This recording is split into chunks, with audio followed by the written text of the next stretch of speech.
halos maubos na ang pangsimulang puhunan dahil kailanman mga boss madam ay hindi kayo magiging expert.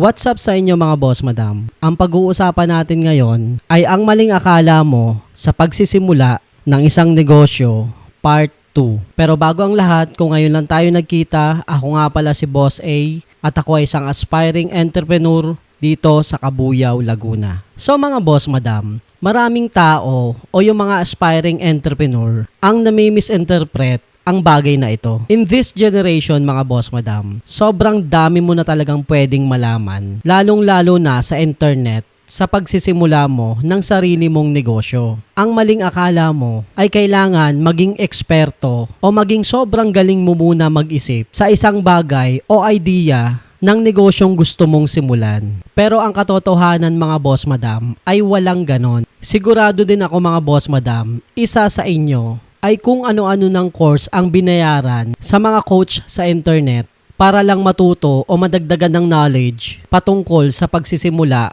ng isang negosyo. Halos maubos na ang pangsimulang puhunan para lang sa makukuhang karunungan dito. Don't get me wrong mga boss madam.